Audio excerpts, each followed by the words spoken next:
this is a little bit introduction about what we do in practical DevSecOps community and what it's all about. So as you might have already known, we are the DevSecOps training and certification entity.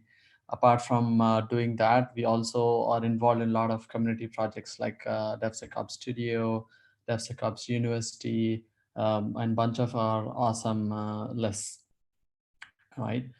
And as part of that, we also have this community, online community, where we share the latest and greatest in DevSecOps to help the community, right?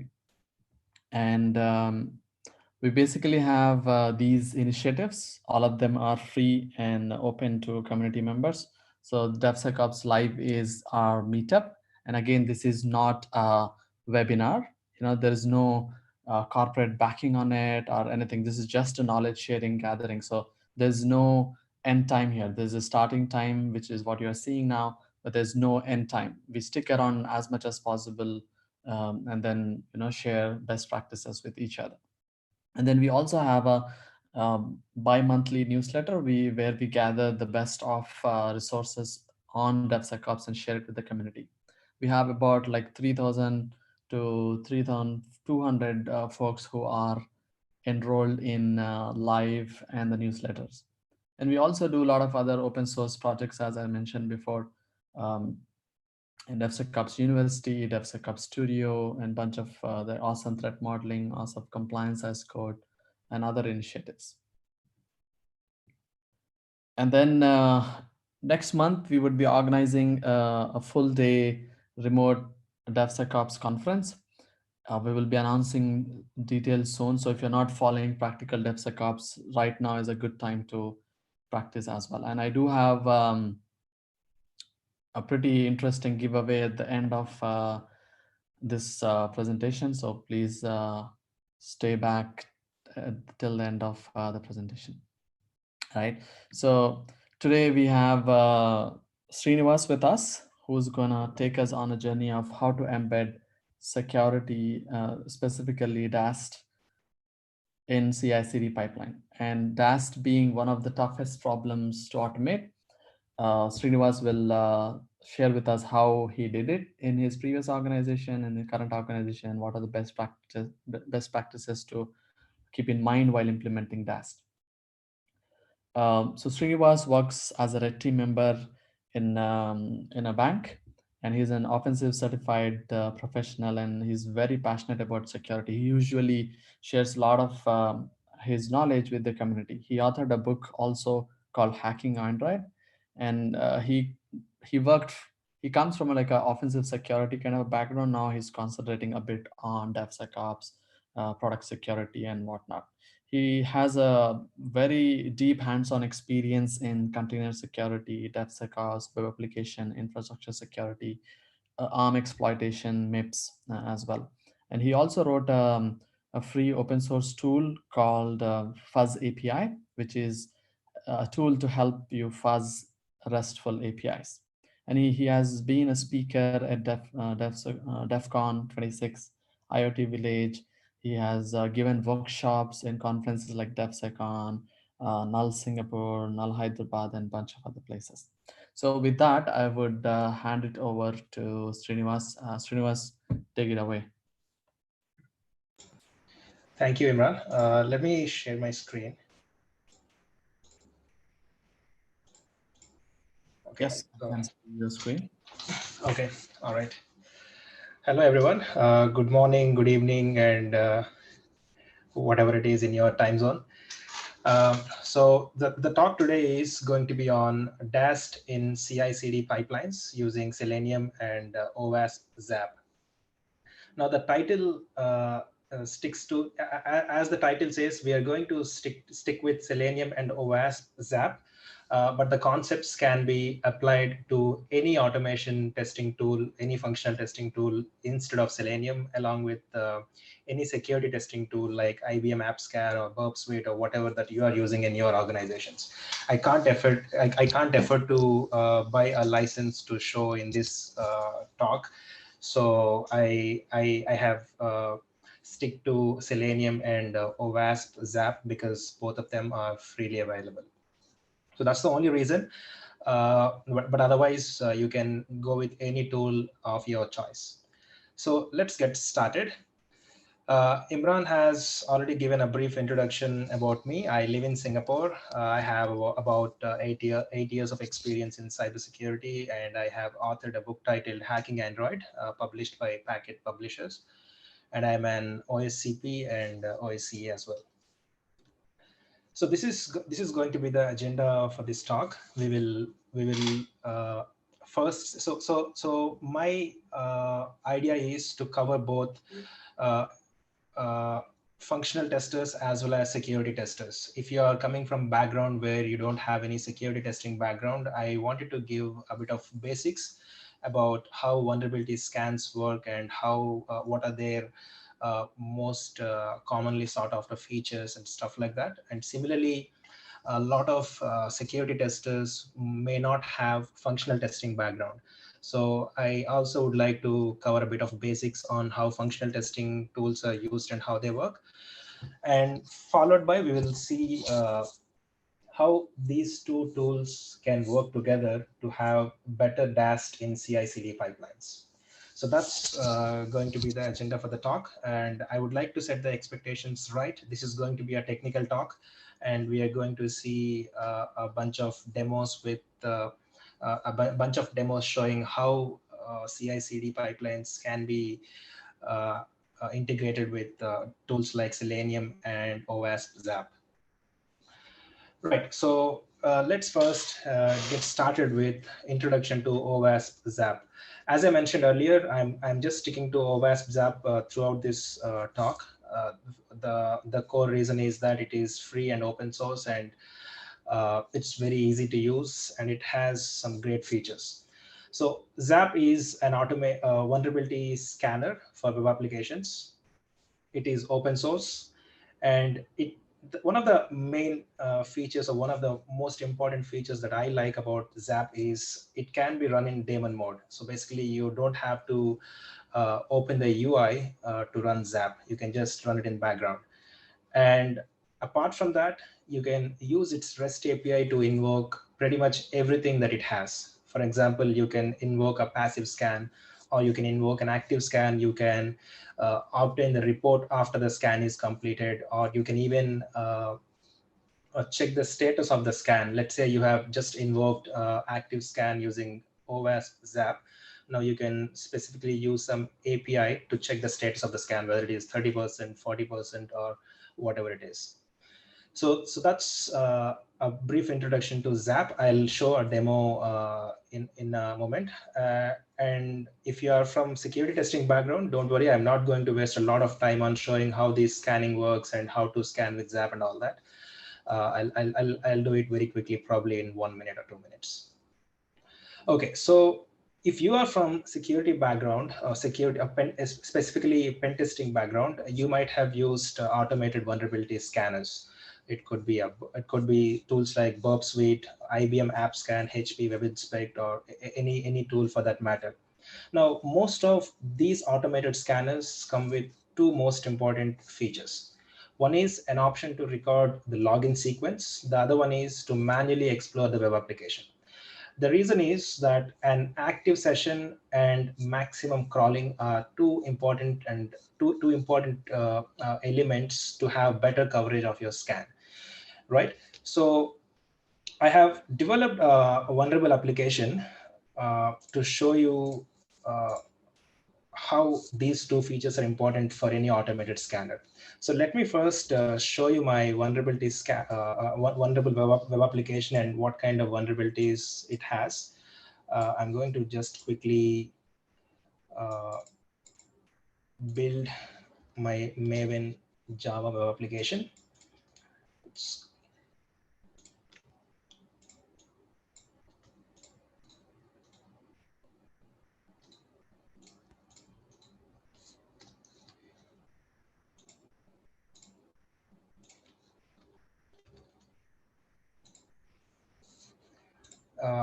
I was expecting that most of my demos would fail. So as a backup, I also have videos. So just in case if my demos won't work, I have videos as backup, so don't worry. Srinivas, can you also increase the font of your command prompt? If you Command prompt font is actually not required. It is just output. So I'll probably increase the font size in my notepad. It's basically these are the commands I'm running. So I just ran this Maven clean install dskip tests to basically build my application. Now I'm just starting Tomcat to deploy this application. So if you see, it is still building the war file. I will open up another command prompt.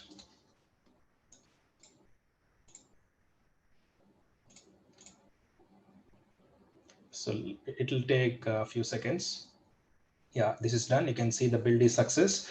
Now, I'm not going to use any CI server like Jenkins in this demo. Basically, this is what you run even on Jenkins. So I want to keep it simple.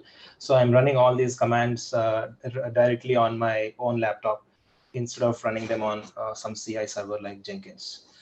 I personally use Jenkins a lot for these activities. Sorry if there are any Jenkins haters like Imran. Okay, so I'm now deploying my war file into Tomcat by running this command. So once this is done, my vulnerable application should be available on localhost. And I'm also starting my database. All right, so now it should be ready. Now let me just quickly access the URL. There is a reason I'm showing this. It doesn't contain any crazy vulnerabilities. Basically, it has one SQL injection and one XSS. One of them is pre-auth. The other one is post-auth. So if you see, I have a SQL injection on this login page. And I do have a cross-site scripting vulnerability after the login in this alert, in this search bar.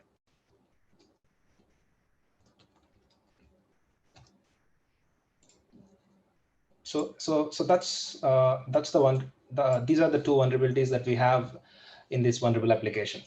Now let me quickly start Zapp and do a scan using do a quick active scan without providing any credentials or any session, and see if it can find both the vulnerabilities. If you are from security testing background, as you might have already guessed, it won't be able to detect cross-site scripting, because it won't have a valid session if you are just scanning it without providing any credentials, and it won't be able to reach all the URLs that this application has. So I'm just doing a quick automated scan using Zapp here. So this is how Zapp looks like. In all my demos, I will keep the UIs available so that you can see what's happening. In the real world, you can actually run all of them in the background. So for example, Selenium tests, you can run them in the background in headless mode. I'm going to run everything with UI. So I'm clicking attack. As you can see, my active scan is, it looks like it's done, but it's not. It didn't completely do the scan. So I'm giving a active scan here one more time. Now it's doing a full scan. It's a very small application. It shouldn't take more than 50 seconds, more than 30 seconds, I mean. Yep, so the scan is complete. And if you look at the output, you can see SQL injection is found, but there is no XSS. This is what I was trying to say. Now, if you are from security testing background, you will have to manually record the login sequence, and you will have to crawl through the pages. Typically, these automated tools also come with some spidering capabilities. You can see that here. Now this tool tried spidering the application. Similarly, when you provide authentication to the scanner, it will still try to do the spidering, and it will try to capture more pages as much as it can. Now, this is all good, but it may not be able to find every single feature in your application. It may not be able to find every single page that you want to scan in your application. Now this is where this is the problem that we are trying to solve here. Now almost all the features do have functional testing. Probably, I am assuming that in organizations, I assume that functional testing is done on most of the features to make sure that the features are working fine. Now, when that is done, the crawling part is already done by the QA teams. So that's what this session is about. So if Selenium tools like Selenium or any other functional testing tool for that matter can be used to perform functional testing, specifically acceptance testing, to make sure that the application is working as expected. Now, Selenium is just an example that I'm taking here. As I mentioned earlier, we can basically use any other functional testing tool in this case. Now, let's assume that this is the CI/CD pipeline we have, and we do have both Selenium and Zapp running in the pipeline.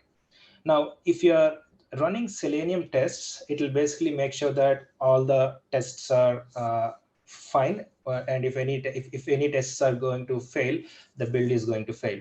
Now, let's assume that the Selenium tests are running, working fine, and everything is done well, and the application is now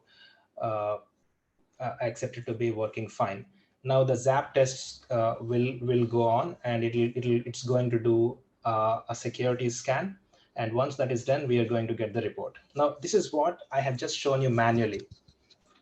Now, to have better coverage, we have, as I mentioned earlier, we can basically make use of the work that's already done by the QA or QE teams, the quality assurance or quality engineering teams, because they do a lot of automation stuff. They write automation scripts for most of the features. If you have ever tested REST APIs or SOAP services in your company, I mean, in terms of security testing, you might have asked QA teams for valid and invalid requests, the requests that work well with all the test data, the valid usernames, and basically valid requests and valid responses. Now, that's exactly what we want to do even with web applications. Typically in pen testing teams, we only do typically when we do pen test engagements, we only do this part when we test SOAP services or any REST services, because we especially if there is no client, there is no proper way to get valid requests and responses. Now, so that's the problem that we are solving here. Now, Selenium knows how to log in and crawl through the important features, and Zapp knows how to find security issues in these crawled pages. Now, if we can bundle them together, we can achieve better DAST. Another challenge is QA teams are already writing the scripts to properly crawl through the web applications, but typically security engineers or security testers won't make use of them. And security teams know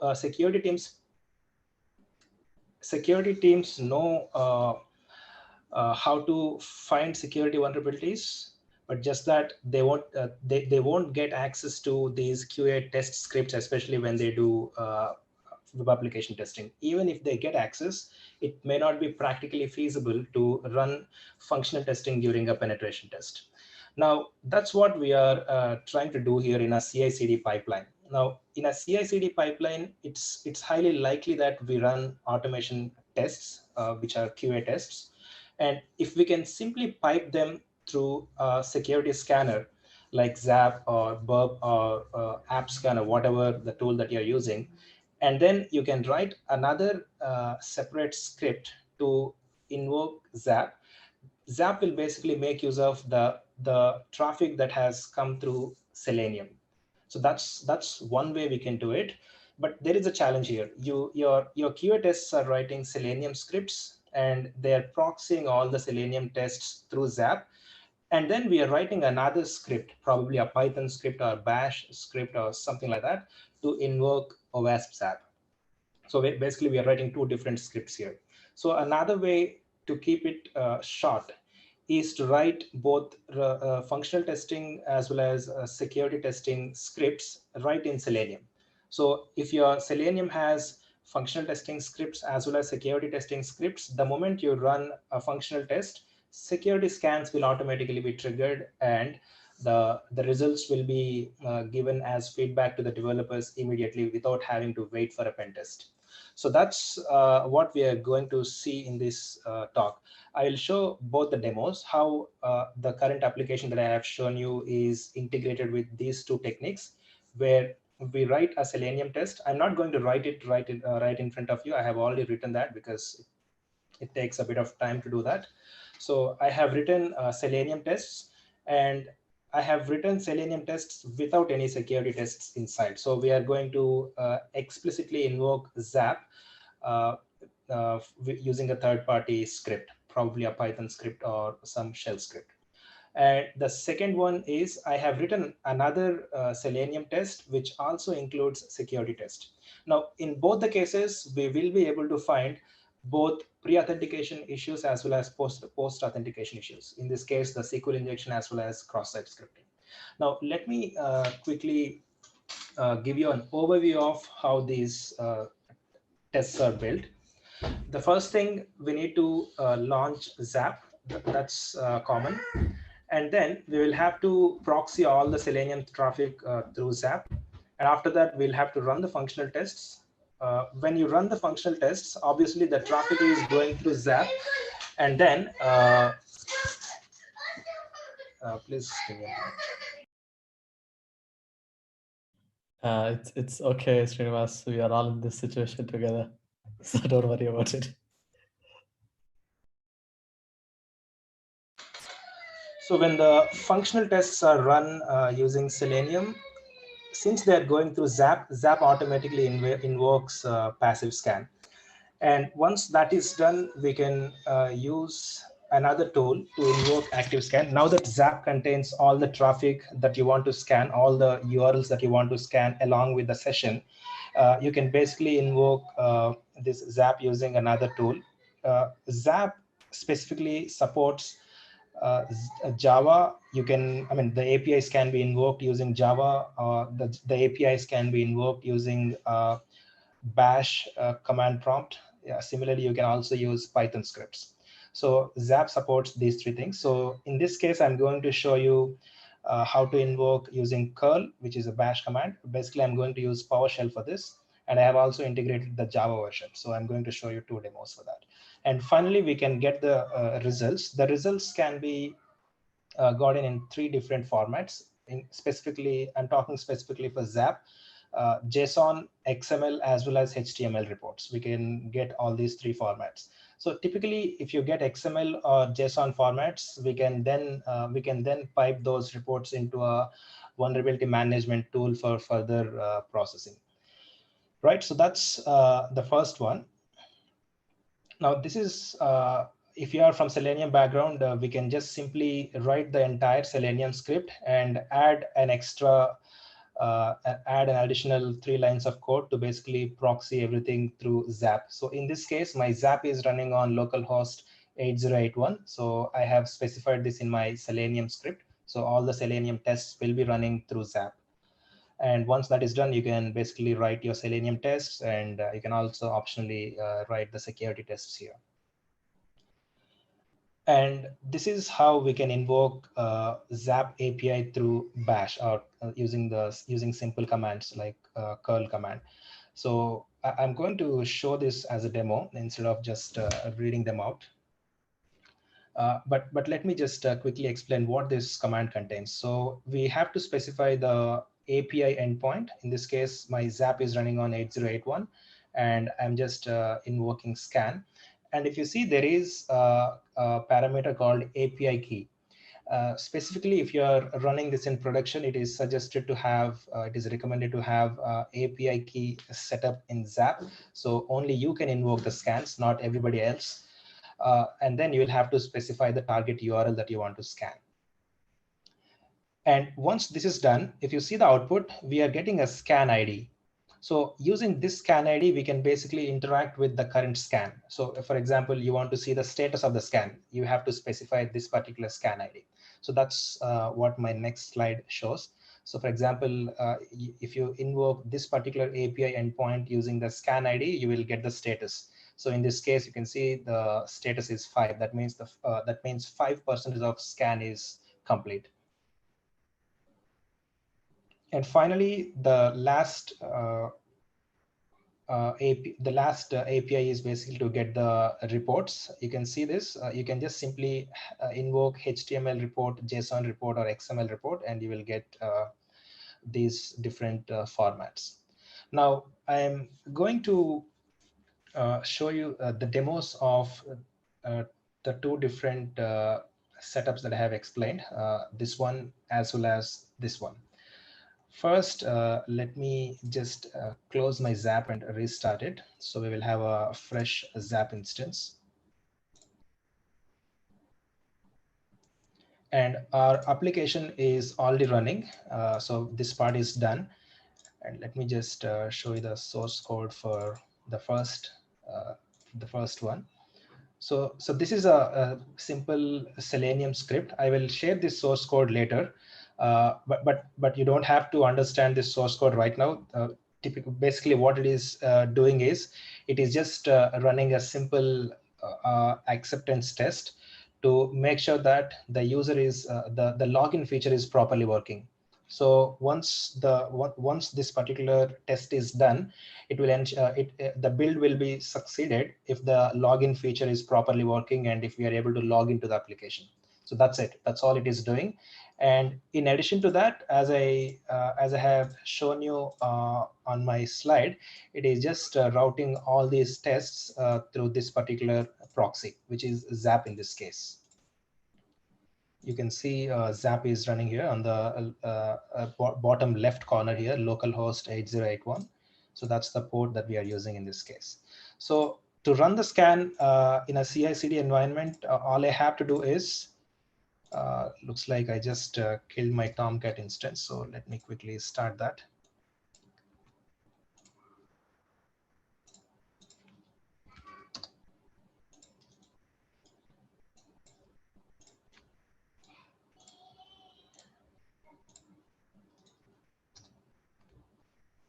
And once the application is deployed, all we have to do is we just need to run mv and test. So the tests will be run using Selenium. Now, just take a look at my screen when the tests are running. A Chrome browser will automatically be opened, and the Selenium script tries to log in into my application. And while that's happening, you also take a look at the Zapp. It's automatically getting some traffic because this test is basically being run through Zapp. You can see that here. And now once this particular Selenium test is completed, you will have traffic in Zapp. Now all you have to do is use another Python script or another terminal or something in your CI server, and then just invoke these 3 commands to complete your scan and obtain the reports. So in this case, we are specifying this particular target URL, and we are just scanning it. And if you see, I'm not using any API key in this case, so feel free to hack my system if you want. Try to invoke some scans from your machines. Okay, so I'm just hitting enter. So it should automatically trigger a scan. Look at that. So there is an active scan now being run. And we haven't touched Zapp in any place. Everything is being done using commands, and which is a perfect fit for a CI/CD environment. And the scan appears to be complete. Now, if you look at the output, we have gotten both SQL injection as well as the cross-site scripting.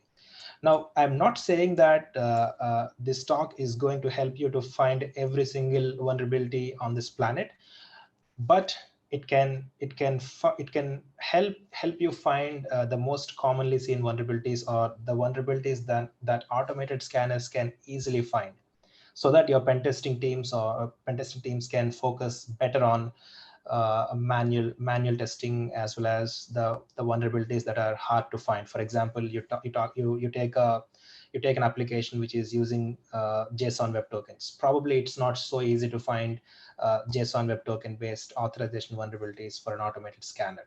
Now, that's what you want to focus on. after these CI/CD pipelines. You don't waste, your developers don't want to wait for this kind of issues till a pen test is completed. So they can get these results even faster, even early. So they can act fast and they can fix faster, right? So that's the first API. But let me just quickly show you the other ones as well. This one is a very simple one to check the status. And in this case, we should see 100. Yes, that is. And finally, we can get a report. Now, let me show you my current directory. You can see there is no report here. So I'm just going to execute this. So I'll get the output.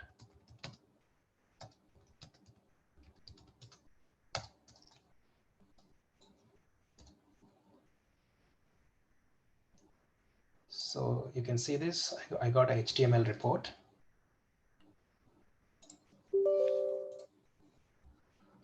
And as you can see, it has a clean report with all the vulnerabilities that it has identified. Now, as I mentioned earlier, if you want to pass these vulnerabilities into a vulnerability management tool, you can basically get the XML or JSON report just by replacing this.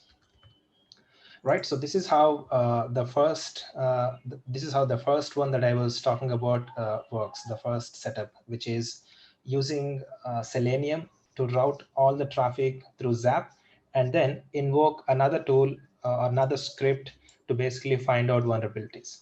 Now, the other one is to include everything into a Selenium script. So that's even more better. That's even better because you don't have to run multiple scripts. You don't have to run multiple tools to do the same thing. And another thing is you're giving an opportunity to your developers or the QA, the Q quality testing engineers, the QA engineers, to do security testing as well. So let me just quickly show my test script here. I'm basically doing the same thing, but through Selenium.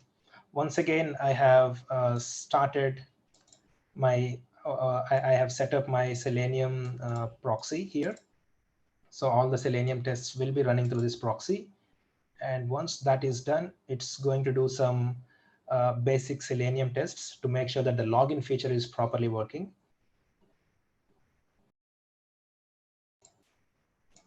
And once that is done, if you see this, I'm invoking Zapp active scan. So it's essentially the same thing that we have done through a command, using the PowerShell. So it is going to invoke a Zapp active scan using the API key that we have created. In this case, it's empty. And once that is done, it's not going to check the status. I didn't want to do that in this case.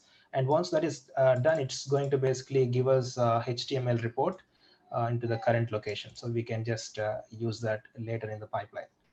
Right, so that's this is what this is how it looks like if you are just doing it within one script. So we are basically bundling both the functional testing as well as security testing into one script to avoid running multiple scripts in your pipeline to do the same thing.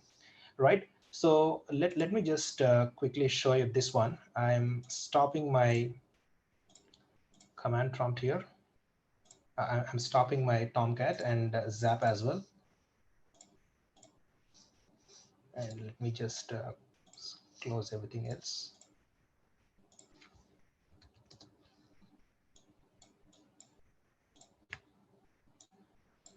So this is a new project, so I'm just rebuilding it.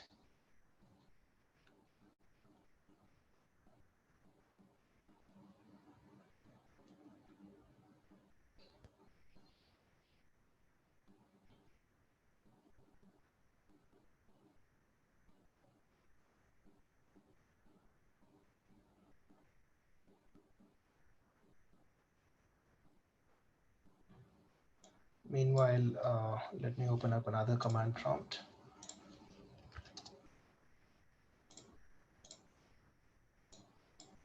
So once the WAR file is built, we can just deploy it into Tomcat. Yeah, the build is success. And I'm just going to start my Tomcat and deploying this WAR file into Tomcat. Yeah, looks like that is done as well. Now let me just run MV and test. So this is what we have done even with the other application Selenium test script, MV and test. And before that, let's make sure that Zapp is running.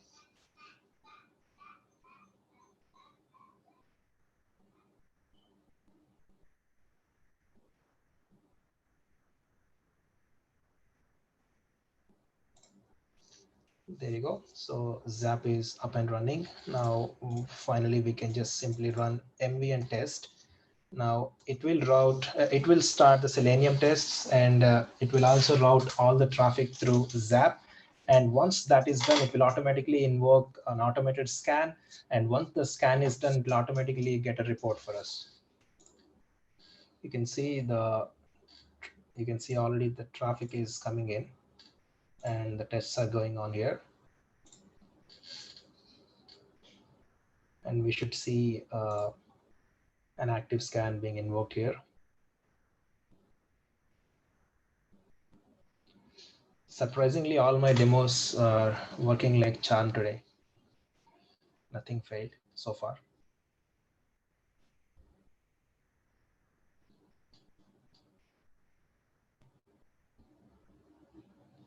Yep, so the active scan is now complete. If you see, both SQL injection as well as cross-site scripting are covered. Now, another important point to take note of is sometimes if there is a small change to the web application, so it's not that you want to scan the entire application, but let's say there is a small change that is made to the application and you only want to scan that specific feature.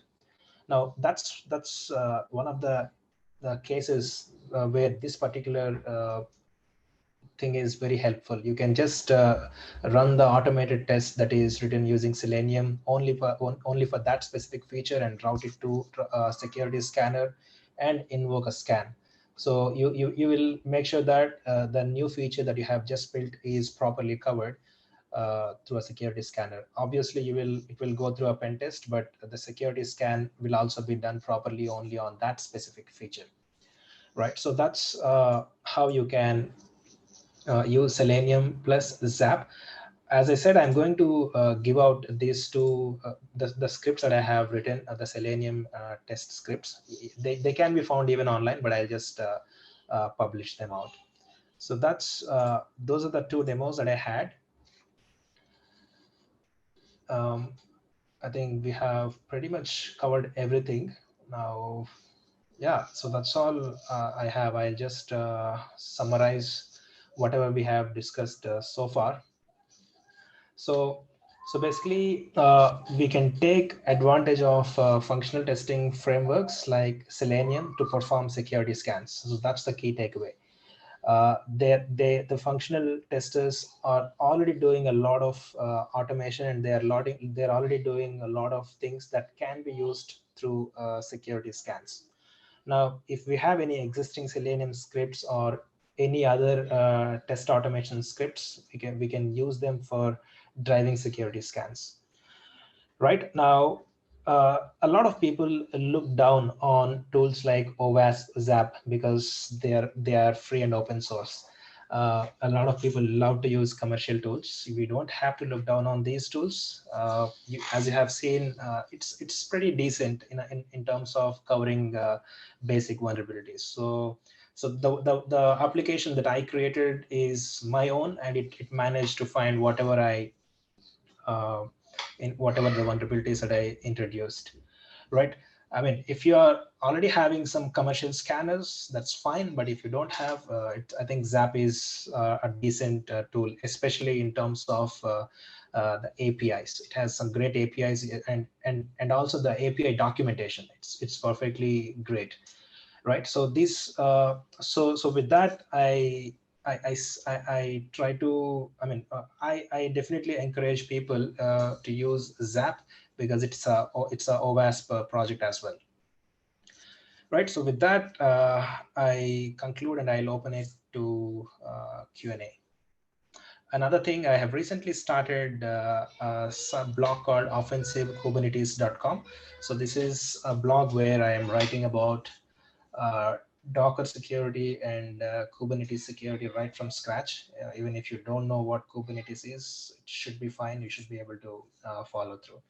And I have also a plan. I also have a plan to do hands-on Kubernetes security workshop through practical DevSecOps meetup. Probably in a month or two. I'll keep you posted about the dates. So with that, I'll open it up to Q&A.